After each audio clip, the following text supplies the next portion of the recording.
Welcome, Suns fans, to another edition of the Suns Jam Session podcast. My name is Darth Voida, and I'm probably doing the worst Darth Vader voice you have ever heard. Welcome to our trick-or-treat Halloween episode. I am joined, as always, by my cohort in crime, the master of the microphone, Matthew Lissy. Matthew, how are you? Doing great, dude. Actually, you're fantastic at it, dude. I don't even know what to say because I just like, who's your father? Is that what they asked in the movie? I haven't seen the Star Wars, so I wouldn't even know. Luke, I am your father. That's it, dude. That off as fast as I that could. was quick. Well, welcome, Jamsters. You pulled it off, dude. Actually, it's funny because you use it a lot. I've seen you at work and stuff where you wear it and walk around and give people trouble. So it's pretty intimidating. Yes, I've dressed up as Darth Vader many a Halloween, and I figure for our first Halloween podcast, I'd at least throw it on for the intro. So for those of you watching on the live stream, I hope you enjoyed that. If you're listening on the podcast, hey, no worries, man. You didn't miss out on too much. It was just me with a Darth Vader helmet on, and I looked kind of like an idiot. But it is our trick-or-treat Halloween episode, so let's throw some cobwebs on the screen. Woo! Yeah, that's spooky. Yes, it's terrifying. It truly is terrifying. And we'll welcome everybody who's watching. If you're watching on the live stream, fantastic. If you're listening, thank you. Make sure that you subscribe to the podcast. Make sure wherever you're listening to this on the bright side of the sun, or if you're watching on the live stream, make sure you hit the subscribe button. We appreciate it. Hit the like button. You know what to do. A lot to talk about on this episode. We have our trick-or-treat that we're going to play. We're going to do the fast break to start, and so we're going to go some of those that fast news that's coming at us left and right now. And we'll start off with that. We'll go into our trick-or-treat. We'll explain how that's kind of played. We'll deal with our thoughts, and then if we got any time at the end, maybe we'll have a dumb trade of the week or a mailbag question. Does that sound good to you, Matthew? Sounds fantastic, dude. Let's get this thing started, huh? You got a beer or no? This is oh man, this is what's awkward. going on, huh? I drank all of the beers last night. So good reason though. Yeah, right? I've had a very good reason to do so. But because of that, I don't have any beer. So if you're listening along with us, make sure you pop them up for us. And I'm just going to drop the beat.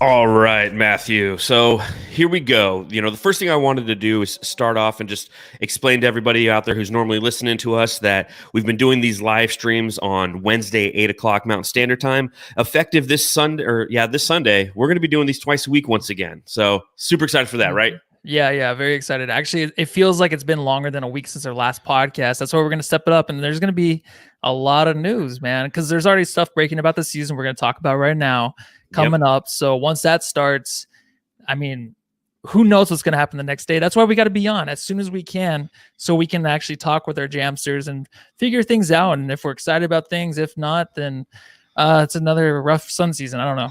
Yeah, well, we'll see. I mean, there's so much going on so fast. And, during the season, we were doing 2 to 3 podcasts a week. We figured we go Sunday night, 8 p.m., Thursday night, 8 p.m., Mountain Standard Time. So wherever you're watching this podcast, I know that daylight savings time is this weekend, I think, for the rest of the country or the world. We don't do that shit here in Arizona.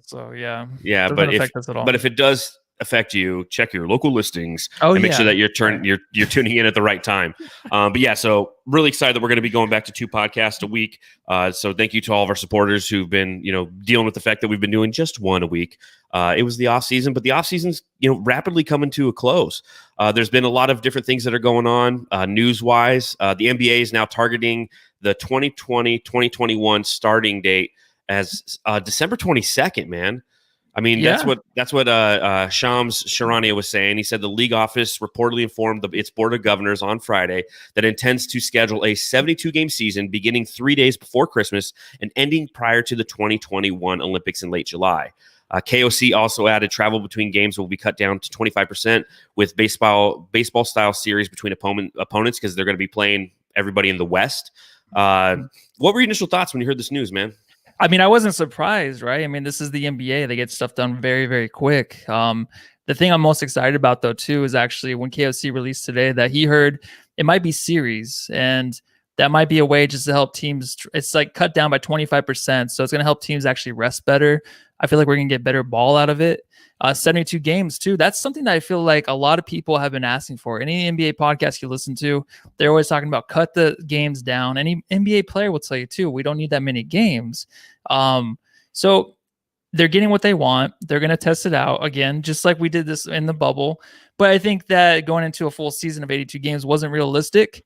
But to actually come out this quick and just release basically a statement saying this is when we want to start the season, I'm not surprised. But I also heard too, a lot of the players want to maybe even start the season on MLK Day, which is my birthday. Well, actually, no, it's not. It's a day after my birthday. It's January 19th, correct? I don't know what it is this upcoming year. It's always, I think, the second or the I think it's actually the 18th this year. So it's the third Monday in January, and that's what a lot of players have been asking for, and that makes sense. A lot of these guys who were in the bubble were away from their families for a prolonged period of time. They probably want to spend the holidays with their families. That's not something they normally get to do when the season's normal, but everything's been kind of a curveball. So I can understand why a lot of players are kind of going the other way on that and saying, hey man, like, can we do this in January? But it is very NBA to be like, listen, we need to get this ball rolling. We're going to put a lot of these different protocols and really thoughtful processes together in order to make this happen. So kudos to the NBA for already thinking that. Like, I wasn't ready for that news. Like when they're like December 22nd, I was like, hold on, whoa, shit, I'm not ready for that. Like that's less than 2 months away. You know, it's how are you going to make this happen? And then playing in the West, like I hear this playing against the West. Does that hurt or help the Suns, man? Playing it, well, I mean, it's always hurt them, right? No matter how much they sucked, it still hurt them. I mean, they maybe could have got maybe another 3 or 4 wins within like the last 5 years. Who knows? But it's gonna suck. But you're saying that they're coming back so quickly, especially after just winning the NBA championship with the Heat and the LA Lakers.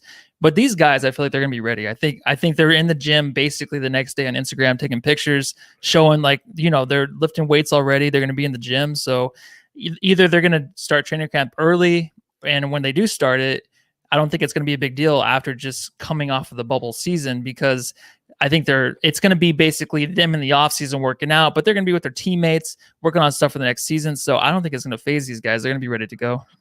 Yeah, I think when they entered the bubble, we were all shocked. We thought we'd get a couple fat guys in there, like, oh, somebody wasn't working out. No, these guys. Yeah, I remember that. Yeah, it's like masters of their craft. We're like, Jokic is going to come back like 50 pounds overweight. He like dropped 75 pounds. We're like, okay, so I definitely think that these guys will be ready for it. It's going to be really interesting though to see if, you know, the league's going to be ready for it. I mean, they're talking about training camps of essentially would start on December 2nd. Mm-hmm. And I know that you have a lot of the veteran players, LeBron included, of course, because, I mean, LeBron's always got to tell us what he's thinking, saying, you know, we're going to sit out a bunch of games at the beginning of the season if you're starting it that early. And you know what? They can do that. Sweet, whatever. Maybe the Suns can pick off some victories from them for doing so. I just think that it's going to be really tough on the league to put all that stuff together in such a short amount of time. Now, granted, it is less than 2 months. And they put together the bubble in probably around the same time frame. I think it was like about mid to late May is when they decided when they were going to do it. And July is when it actually occurred. So they gave themselves a couple months to make the season happen. It's going to be really interesting to see how they pull this together and what they're going to pull together. I do think that you hit the nail on the head when you said, you know, people have been talking about a short season for a while, and this is going to give us kind of a preview of what a 72-game season will look like as, you know, compared to an 82-game season. And I definitely am a fan of them going through this approach because Olympic basketball is something that I enjoy. I think it's something that a lot of the players enjoy. I think it's a lot of opportunity for those players to mature and get to know how, and just to get like Devin Booker, you know, if he's an Olympian, he gets to go and he gets to be coached by Greg Popovich or whoever's going to be Team USA's coach next year. And I think that's nothing but beneficial to these players. So knowing that the NBA is trying to make time to slot out these players having the ability to play in the Olympics is something I'm a huge fan of.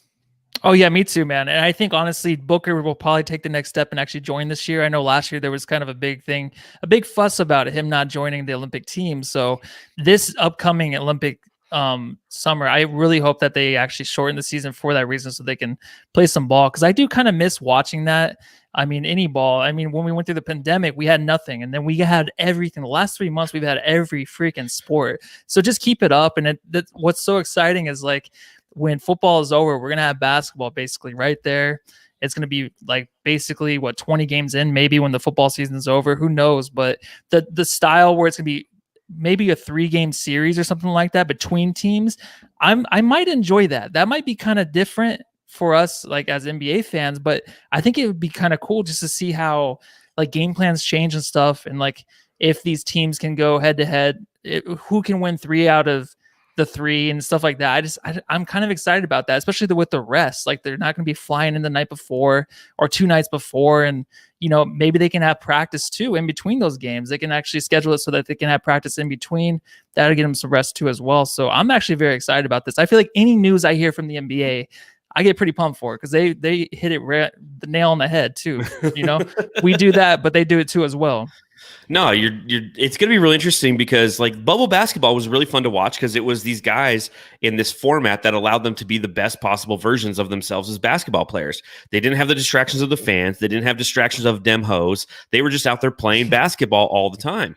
And I like the series setup, to your point, because you get to see they're like little mini 3-game playoff series where it's not like win or go home, but you get to see micro adjustments that happen game to game, and you really have an opportunity as a head coach to make those adjustments and see how your team responds to them and really learn who and what you have. So it will be an interesting format. Raymond Gonzalez in the chat says, are they going to allow fans? My guess is they're going to try to figure out some way to have limited seating. I saw a report today on ESPN where they were talking about how I think the NBA lost 10% of its revenue overall. If they go into next season and have no fans, it's going to be like 40% of total revenue. Yeah. And like, they can't afford that. They need the fans there. So I'm sure, much akin to baseball in the World Series and much akin to football, they're going to come up with some way to provide limited seating. And knowing the NBA, they're going to knock it out of the park. I mean, that's what they do. They put together processes that are worthy of me voting for Adam Silver for president. So, I mean, I know, right? And especially if that vaccine maybe comes out, who knows, the next 2 weeks when the election's over. Yeah, it's supposed to come out next Thursday, right? Yeah, I think so. So once that's out, I think we'll be all good. But if they're doing the 3-game homestand, maybe if it's going to be like 50% capacity, then you'll have fans that didn't get, like if the Suns host the Lakers, you can go see them either Monday, Wednesday, or Friday, or Monday, Wednesday, Thursday, whatever. So you have an opportunity when they're in town to where you can't get a ticket because it's 50% capacity. You have it for next game. So you have an option there too as well. So I think that'll work out as well. Yeah, no, that'd be super cool. I'm excited to see how that works out. And then they also announced this week that at least some reports have NBA free agency starting as soon as November 20th or 22nd, which is just a couple days after the draft. Do you hope that this is the date, or do you want them to wait like a week and we get it over like Thanksgiving?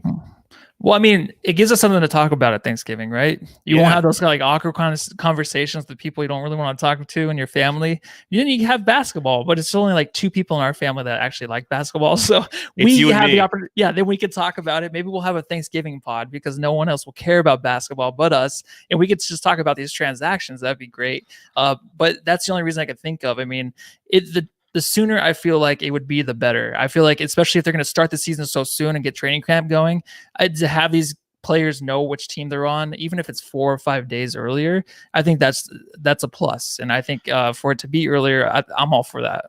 I'd feel bad for like Woj and all the NBA players trying to spend times with their families over Thanksgiving to like that's when free agency is going on. Yeah. Like you're sitting down, you imagine you're like Chris Paul and you're sitting down and you're about to carve the turkey.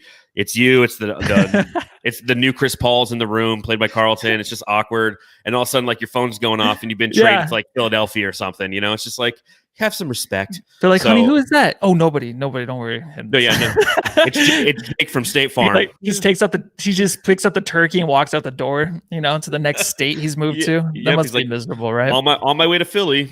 Yeah. So, I think that having it the 20th or the 22nd, especially 2 days after the draft, like that's going to make for a really fun week of basketball. Oh my God. We're going to have that podcast every night. Yeah, we're going to have to just to kind of keep up with everything. Not to think about us so much, but it's fun to talk about, dude. Well, that's what makes it fun, because we go to Thanksgiving dinner and it's you and me in the corner, like just talking basketball. Your brother comes over and he's like, "You guys still doing the podcast?" And like, "Yeah, man, you should." My brother's subscribe.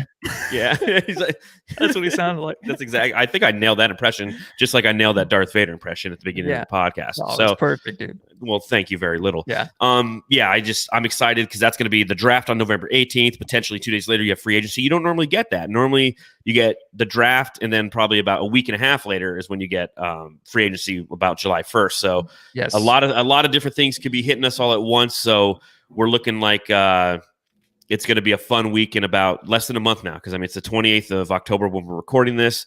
So we're just weeks away from that. So Well, you ready to play a little game, seeing as it's Halloween? I am, dude. Something original, right? Something original. Trick or treat. There's my Vader helmet. Trick or treat, ladies and gentlemen, is what we're going to be playing here today on the Suns Jam Session podcast. For those of you who don't know how this is going to be played, it's pretty simple. Okay, pretty much. It's I had to read the guidelines maybe 5 times, but I got it after that. Yeah, well, you probably didn't because you don't like to ever play these games right. But it's super easy. Okay, we're going to take turns bringing up different situations for the Suns, and we're going to discuss whether it would be a trick or a treat if it were to happen. Ooh, weird. All right, so let's just start off easy. The Suns draft Obi Toppin at number 10. Is that a trick or a treat? Oh, well, treat, obviously, because I feel like think about it. Yeah. I didn't think. I was just rereading the rules again, so that's why it took me a little bit. But yeah, definitely a trick, dude, because I'm messing up again. It's a treat. Definitely a treat. Yeah, I'm gonna do a treat just because I've been hearing so much about him maybe being even a top 1, top 2, top 3 pick. So if you have that and he ends up falling like a lot of these guys might, and you get your guy, especially John, this is definitely a treat. Him to be in a Suns uniform would be kind of like a dream come true for a lot of us Suns fans, I feel like. So definitely a treat, right? Yes. Almost a trick again. That's it. You're gonna have a hard time with this game. Treats. Yeah, Raymond Gonzalez. So it'd be cool if everyone answers too as well. Yeah. So if you're watching live, feel free to put your thoughts on whatever these scenarios are tricks or treats as well, because Matthew's going to get them wrong, so he's just going to rig your answer anyways, and we'll go from there. So, all right, I think you guys all get the gist. Pretty easy. Let's have some fun. All right. So, Matthew, I'll ask you the first one, even though I asked you the preliminary one. I was going to say, well, is it trick or treat for you though? Just really quick. Oh, it's definitely a treat. It's definitely a treat. I mean, if you get him at number 10, you get Obi Toppin at number 10. That's a treat, dude. If you trade up to number 3, though, that could be a different conversation. That could be a trick, because we'll get into that a little bit later, because I think we have one along those lines. So here we go. All right. Phoenix does nothing with Kelly Oubre, and he's part of the 2020-2021 Suns squad. Math or treat? That's going to be a treat. You cut out for a little bit. Sorry if I delayed. But yeah, definitely a treat, dude, because I feel like this is what everybody wants. I feel like now is just they want Kelly Oubre back. I know he's always in every kind of trade scenario ever, but to have him back in the next year's roster, I just think it's something that we expect, and it's going to be a treat for sure. If you say trick, I mean, how can you go wrong? Even if he does play terribly or he doesn't help the Suns in any way, there's still a trade deadline. So you have to admit that I feel like this would be a treat just to have him on the squad to see how far they can go, especially going 8-0 in the bubble without him. Just to add that piece would be fantastic. Yeah, I'm going to agree with you there. I think that if he is a member of the Suns and nothing happens, which I'm really hoping at this point is what occurs, that's definitely a treat. Him being a part of the squad next year is not a trick. We've talked multiple times about who he is, what he brings, and I think that he's definitely a treat if he's on the squad next year. All right, so hit me. What you got? All right, Devin Booker plays point guard for the Suns at the end of next season. So going into the next season, he finishes out the year as our point guard. Would that be a treat or a trick? Switch it up. Ooh, you went backwards on that. I did. I think that would be a trick. I think that if Booker's playing point book by the end of next season, one of two things has occurred. One, Ricky Rubio has failed miserably and or gotten injured as a member of the starting point or as the starting point guard for the Phoenix Suns. So we're having to rely on Devin Booker, or he is playing and he's just been ineffective. So I think that if Booker's playing point book next season at the end of it, that's definitely a trick.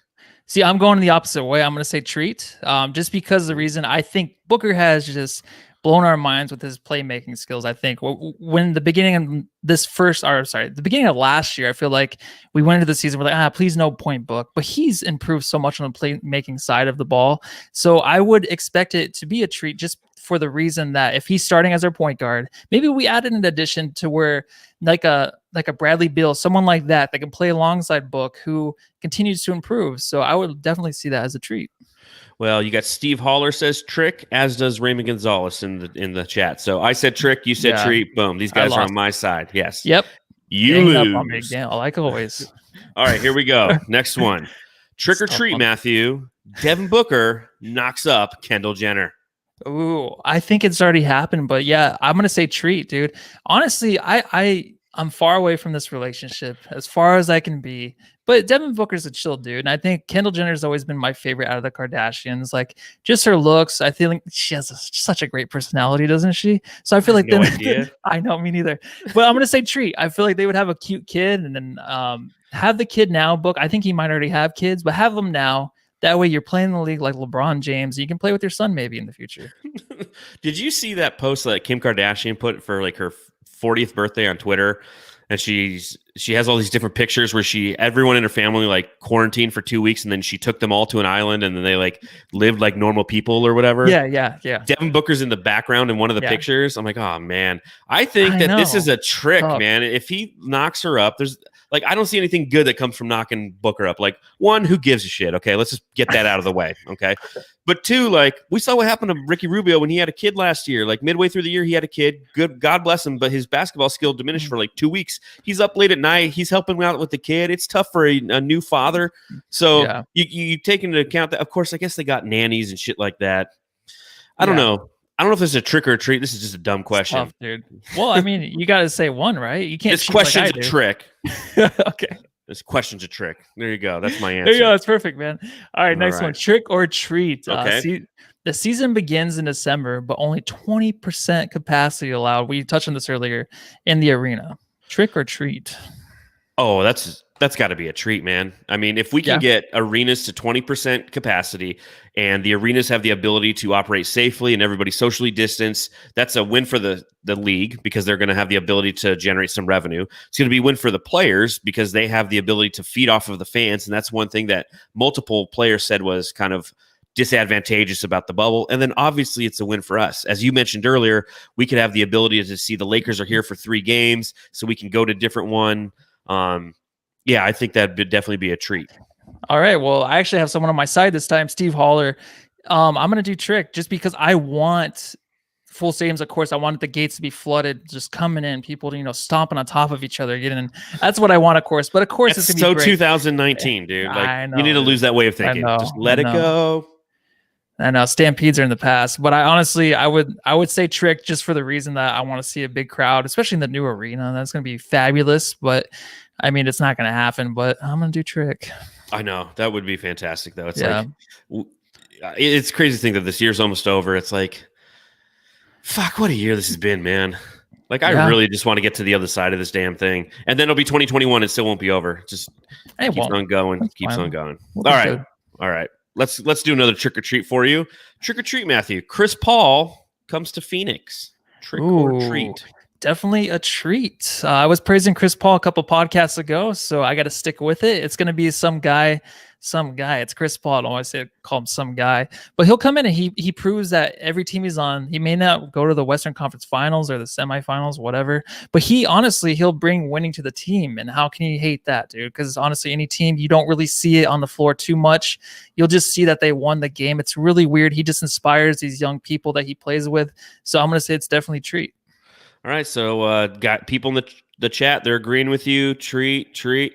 I'm going to go the other way. I'm going to say trick on this one, man. I think bringing Chris Paul, you have to give up a lot. I think one of the trades that they've talked about is Ricky Rubio and Kelly Oubre, to get Chris Paul. His contract is just massive, man. I know. It's that contract is what makes it a trick.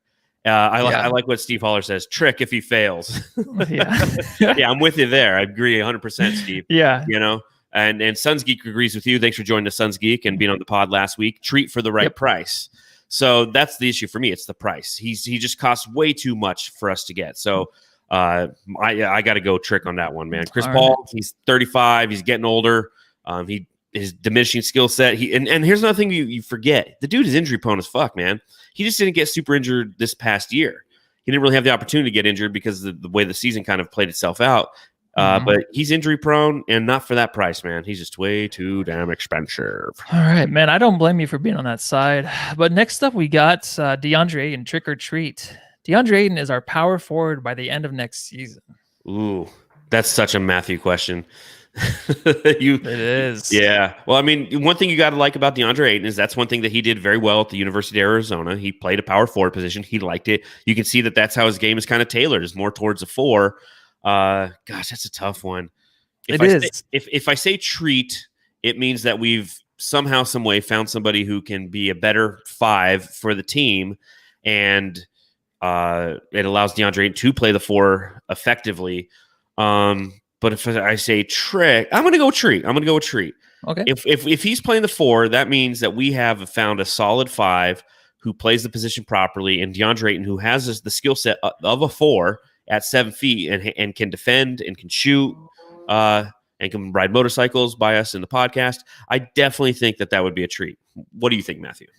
I'm going to do Trick just because I feel like he is the center of the future for the Suns. I mean, if that's not the case, then all else fails, I feel like. We need him at the center position. If he's playing power forward, that's just so strange to think. I know we tried it, but it was so horribly terrible. So I do not want that to happen again. So we're going to do Trick. Okay. All right, here's my next trick or treat for you. Let's go. Ricky Rubio pulls a 2006 Steve Nash and shows up to camp with a crop top haircut. Trick or treat, Matthew. This is such a Matthew question, right? But I didn't write this one. I wrote this one. Yeah, I know. I'm going to do Trick, dude. Have you seen that Head and Shoulders commercial, the foreign one, where he's in the shower and he releases his hair? Dude, like the most beautiful thing I've ever seen. Like if I go to, if I do go to heaven and Jesus looks like that, dude, I'm gonna need a pillow to cover myself. You know what I mean? So I feel like if he gets rid of that hair, I'm probably gonna smash my TV. Wow, so it's definitely a trick for you. Yeah. I was gonna say trick too, but I didn't have anything nearly as descriptive as you lined up. I just be like, man, that would suck, because I remember when Steve Nash did that, and it was it was a rough year. You know, you're used to Steve Nash run down the court, you know, doing kind of the hand over ear thing that Ricky Rubio currently does. And then all of a sudden it was gone. And he had this like weird, like, it almost looked like Japan animation. Yeah. Like he was I know what you mean. Well, what's that stuff called? I'm so bad at this stuff. It's all right. I don't remember. Wait, what's the Japan animation stuff called? Anime? Anime, yeah. He looked like an anime character. That's how horrible I am. Steve Hall in chat, trick, like Sampson cutting his hair. Exactly. Ricky Rubio gathers strength from his hair. It would be a trick if he was to cut it. You heard this live here on the Suns Jam Session podcast. And I don't want to miss the plays where he's trying to dribble the ball while putting his ponytail up at the same time, or hurry up and get it up before the timeout and inbounds. So it's impressive. You can't have that, dude. No. So next question, trick or treat. More than 50% of the Suns roster is changed by the end of next season's trade deadline. Ooh, too many truz. Sorry. Trick. I think that's a trick. If we've turned over that much of the roster this season, it's a trick. Things didn't go right. We were trying to, either do a fire sale because we weren't playing well enough, or injuries have occurred. Typically you turn over about, I think, 40% of your roster regardless. But looking at this short off season, going into next season, I don't think the turnover is going to be as much as everybody hopes and anticipates, for a couple different reasons. Primarily for the fact that everybody's kind of getting ready. They don't know what next season is going to happen financially or with the actual season itself. So it's like, let's just kind of stand pat. But if we go 50% of our roster is flipped by this time next year, at the end of next season, that's got to be a trick, man. Yeah, I'm actually with you on this one. I'm going to say trick just because I feel like maybe we can trade 2 or 3 players on this roster, but as a whole, I mean, we really love it. So to split it up and do 50%, that's too much, man. So trick. Yep. Okay, next one.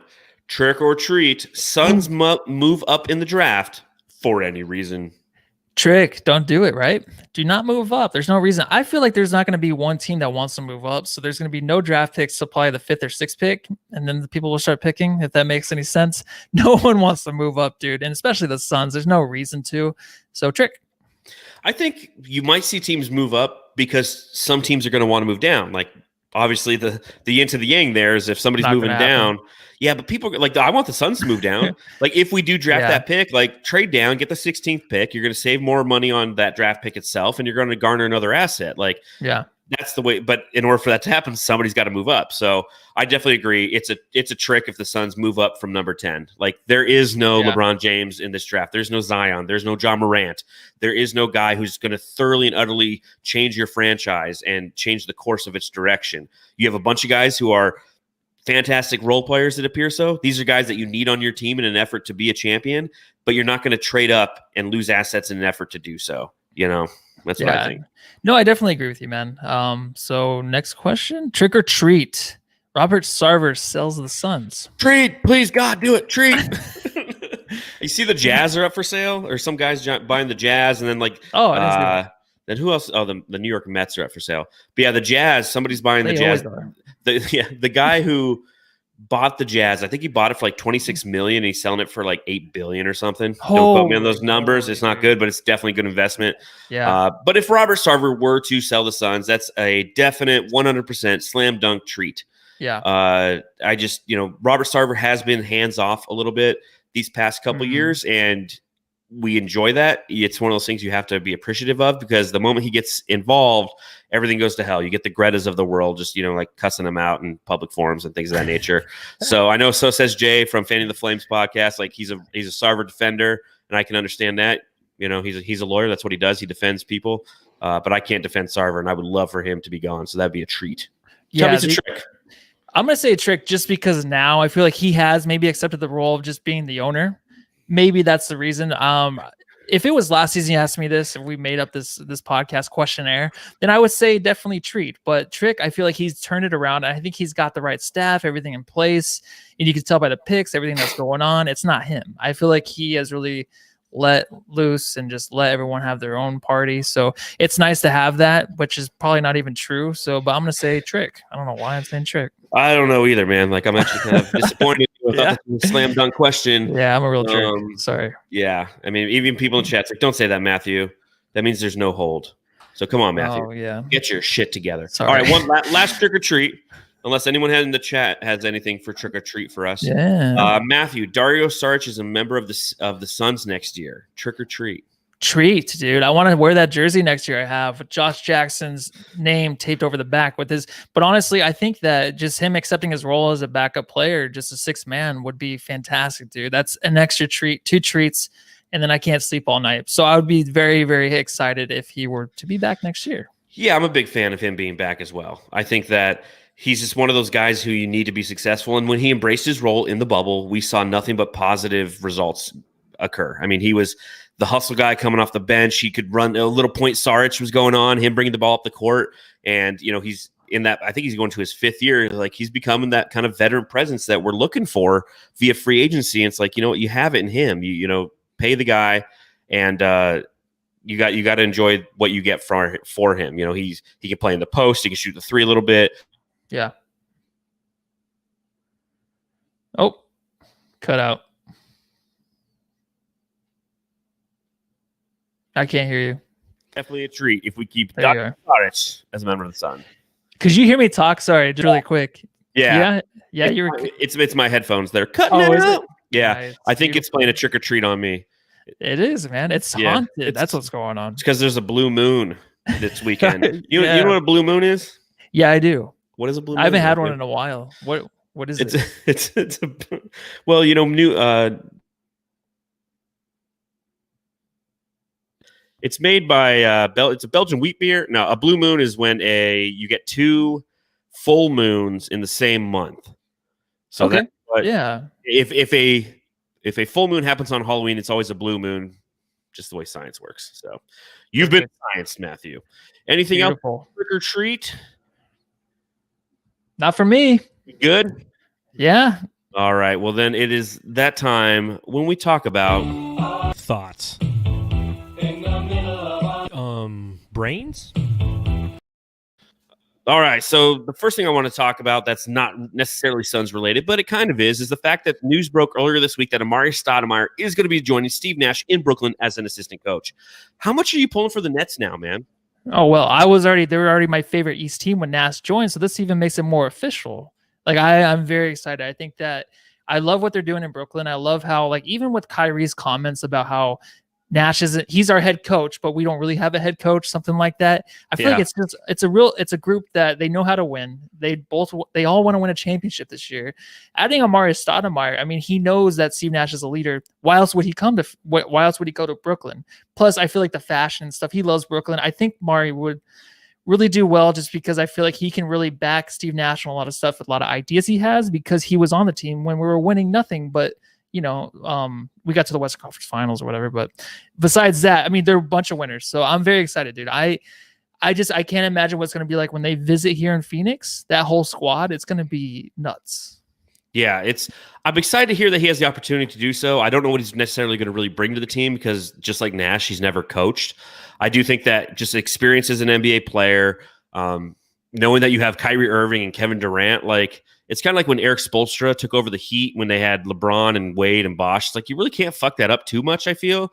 Yeah. Like you get to the playoffs, you can definitely fuck it up. Like during the regular season, you have an opportunity to really grow and learn on the job, knowing that your team is probably going to be a successful team given the roster that's given to them. So, I mean, it's going to be cool to see just Nash and Stoudemire together on the bench wearing that shit. It's going to be really cool. Sad too, or no? Is it like a little bit sad for some reason, like that they're together and they're going to probably win a championship there in Brooklyn? No, I mean, I'll be very happy for them, of course, but it's kind of like I wish they were kind of maybe like our head coach and assistant coach. That would be kind of badass, right?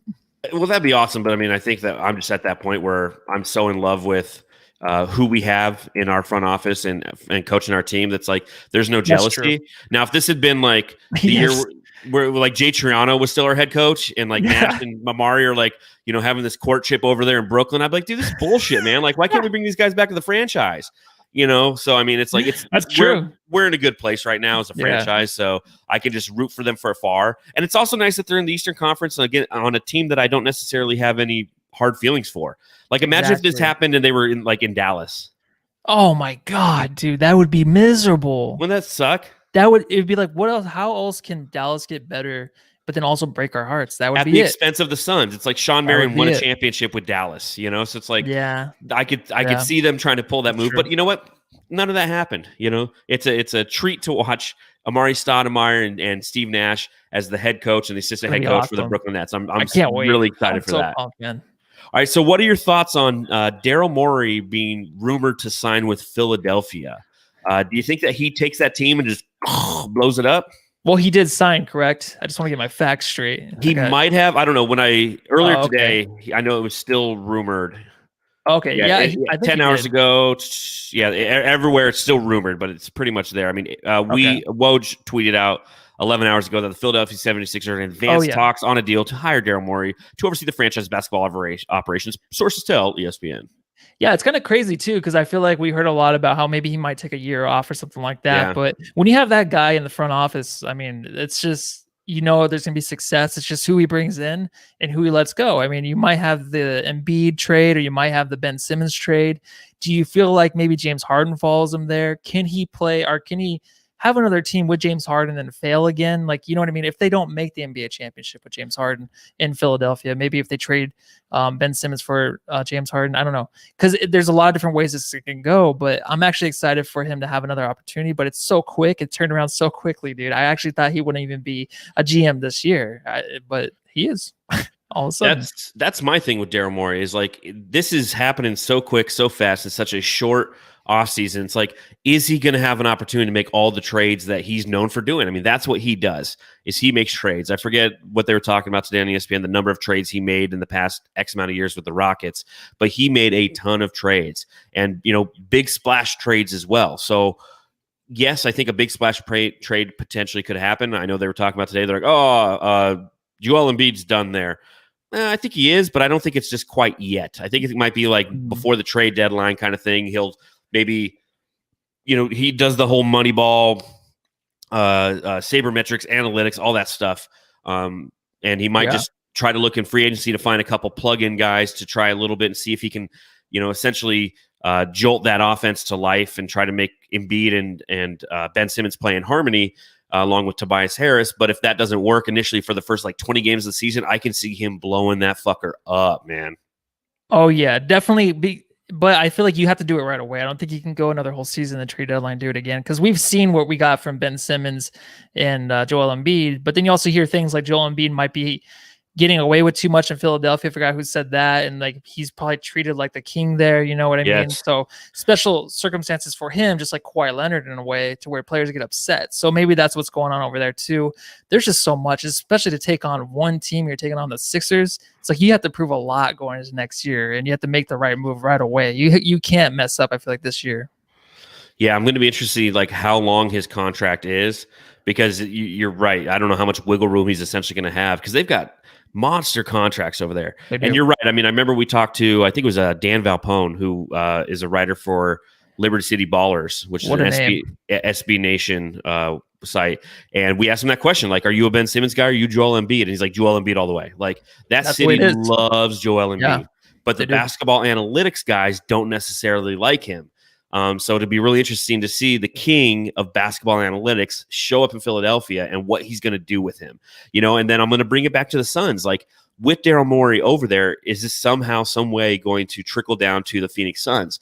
Are we the team that could potentially get a Ben Simmons out of this deal? Like I don't foresee Joel Embiid coming our way, but is Ben Simmons somebody who falls into the kind of player that Morey likes? And if not, that's what a lot of people were talking about on Twitter today.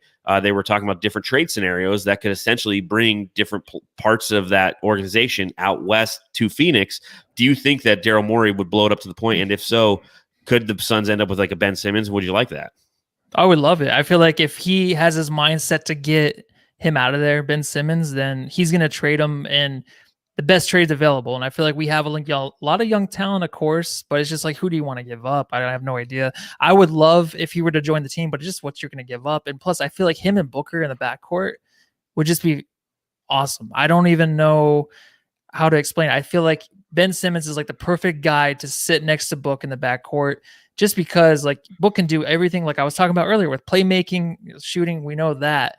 But then to have Ben Simmons, who I feel like it's so weird because he's an all-star. You look at his stats and like they're not too great. They're kind of like, Ricky Rubio, like he kind of has almost better stats than Ben Simmons, but he's an all-star. But Ben Simmons knows how to win. And I feel like he's the guy that can play you 40 minutes when it's needed, unlike a Ricky Rubio. So I'm all down for that, dude, if Ben Simmons were to join the Suns. Yeah, I think it'd be fantastic to have him as a member of our team. But to your point, like, what do you have to give up? Ricky Rubio would have to be gone. The Kelly Oubre contract would probably have to be a part of that as well because Ben Simmons making a shit ton of money. So you'd have to probably kiss both of those guys goodbye.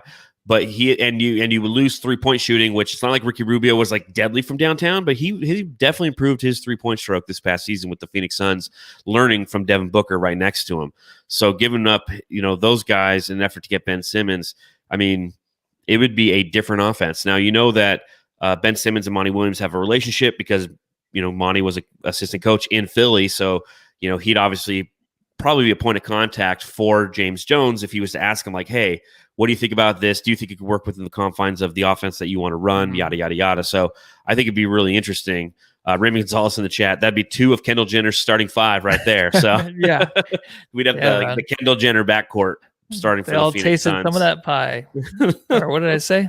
I don't know. Pumpkin pie. Pumpkin pie. So the NBA draft is going to be held virtual this season, which I don't really believe is a surprise to anyone.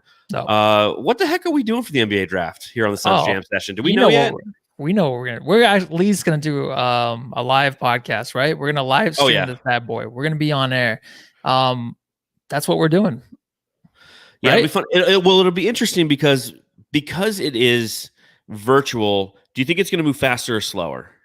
I think it's fast. And if you go back to the NFL draft where they did it virtual, it was fantastic. I loved it so much, dude. I feel like you kind of got it because in the NBA draft, there's not too much going on. It's just like they walk up to the stage. It's not really that fantastic. The NFL draft is huge. Like they're outdoors. They're taking up a whole city, all that stuff. The NBA draft can be virtual, and I'm going to love it. I think it's going to go by pretty quick.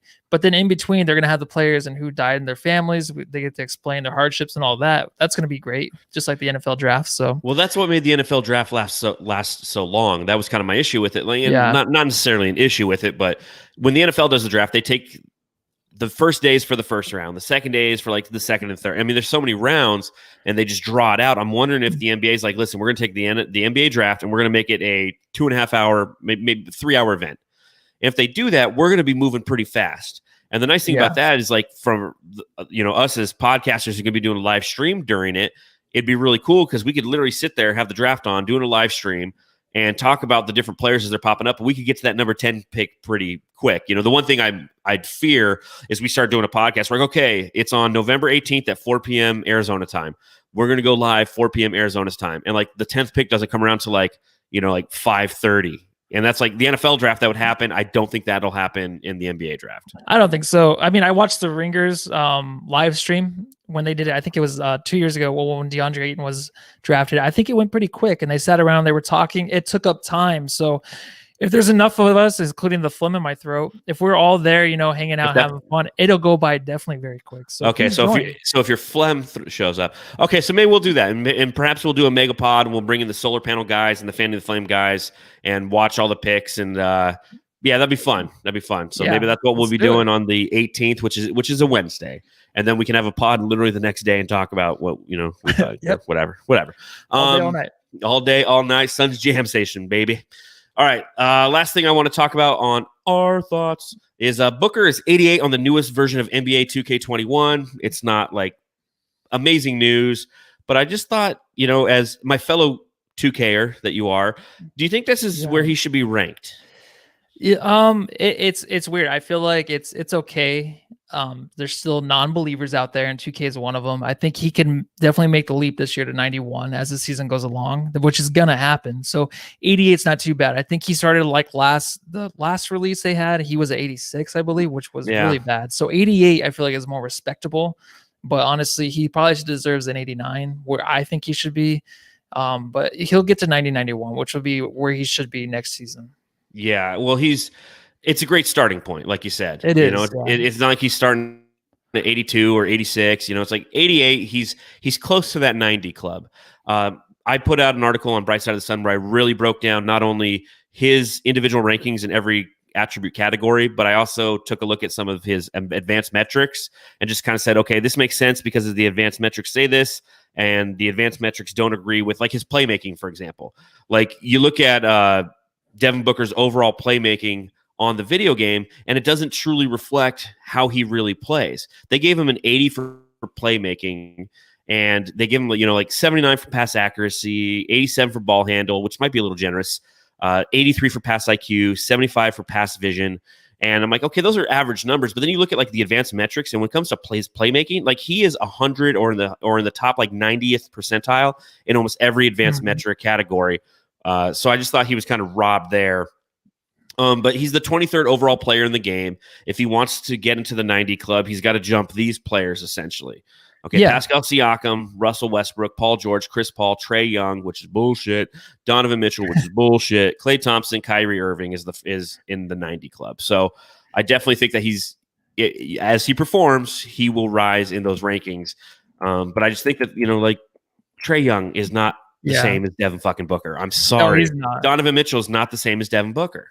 Well, the thing is with Devin Booker, though, he is such a different player to where he's improving every year in every attribute. He can just do it all now on the floor, basically. Besides defense, of course, that will come. But I think I don't think 2K, they don't really understand anything with these ratings. They have a hard time with them all the time. But just to like watch Booker or to think of Booker, they have him as a slasher, which makes sense, and he could shoot, but they don't know the playmaking because they haven't seen it enough. He's just improving this year to where he's not elite, but he's been very, very good at it. So like I said, he'll be a 91, 92. Yeah, well, I hope he gets there. All right, so we have Antonio Brown to the Bucks, Des Bryant to the Ravens. Nah, I kid.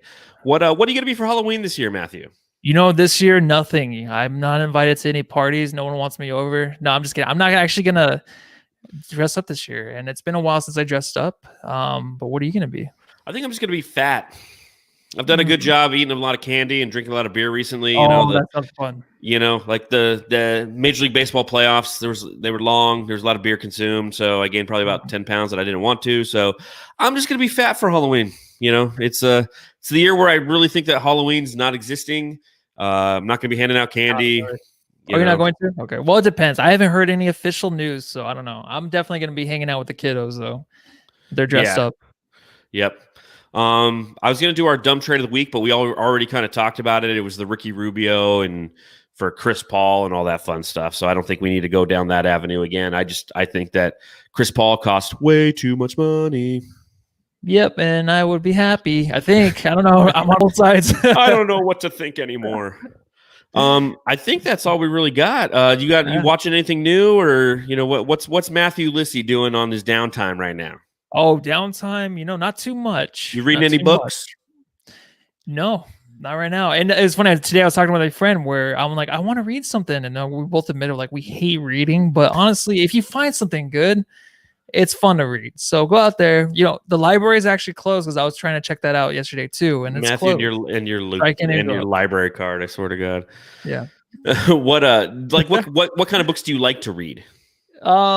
See, that's a tough question. It's all over the place. A lot of it is mainly nonfiction stuff. So I'm not into like the fantasies, the sci-fi stuff like that. It's just stuff that, I can learn, mental disorders, stuff like that, psychopaths, things of that nature. Very fun to read about. I'm scared. I mean, I know it's Halloween in a couple days, but wow, you're reading about psychopaths? Matthew. See, I like sci-fi, man. Like Ender's Game, anything Michael Crichton writes. I mean, I'm all about that stuff. Oh, that's cool, man. I'm spending my extra time painting. Oh, yeah, what are you doing? Yeah, well, just look behind me here. Dude, it looks great. It's can you tell who those guys are? Yes, I can. Who is it? Dwayne Thomas. The other guy I think is Leonardo da Vinci. Then Close. The top one, I don't know. Tony the Tiger. Who is that? Can you not tell who the top one is? No, KJ, man. Okay, just making sure. It looks good. It looks okay. Yeah, so perfect. I can't wait till it's all done. I know this is great for all the people who are listening on the podcast. But what I'm doing is I'm painting I have like a 4 foot by 3 foot canvas, and I'm painting like Suns greats on it. So I currently have Devin Booker, Mark Stoudemire, and KJ on it, and I'm just going to continue to expand it. In my garage areas where I like to paint, and it's finally cool enough to where I can go out there and not just like sweat unbelievably and profusely. So that's what I've been working on, is this bad boy back here. So every time you tune into the live stream podcast, hopefully I'll have another face or two up there, and we'll just kind of go all the way across the canvas until it's done, and then it'll look really Fit cool. them all, dude. Fit them all. It's hard to kind of figure out who I want to put on there, man, because it's like, okay, I've got KJ, I got Amari, I got Booker, like Nash will be on there, Barkley will be on there. I'll put Alvin Adams and Walter Davis. Who? Marion, right? No, Barkley will be in the middle. Oh, that's good. Yeah, I got Barkley will be in the middle. But yeah, like Alvin Adams, and I want to put Dick Van Arsdale. I definitely do. He's the original son, but it's hard to find a good picture that I'd like to do of him. Like he just looks so goofy. Just from the waist down. The waist down, little tiny shorts. just a bunch. He could be on the top. It could just be his legs and tiny shorts. In the back, there's just, what are those? Oh, that's Dick Van Arsdale shorts from 1972. Yeah. That's what those are. So, well, I think that's all we got on this version or episode of the Suns Jam Session podcast. We appreciate you hanging out with us. Make sure you follow us on Twitter at Suns Jam. You can follow the podcast wherever you are listening to your podcast. Make sure you just subscribe to it on the Bright Side of the Sun Podcast Network, whether it be on Spotify or Apple Podcasts or Stitcher, or on any of those. If you're not a fan of our YouTube channel, stop by Suns Jam Session and make sure you subscribe and click the little bell and get notified every time we go live. Again, we're going to be changing that up here pretty quick. It's going to be Sunday nights at 8 p.m. Arizona time, as well as Thursday nights starting next Sunday. So November 1st, we're going to do those twice a week, which is going to be really fun. A week is just too long not to do a podcast. It is. It really is. So you can follow me on Twitter at Darth Voida. You can follow Matthew on Twitter. I'm Matthew Lucy. That's correct. That's all I got for this podcast. Let me put on my Darth Vader helmet and have a good night. Yeah, everyone go home and love your family. Amen.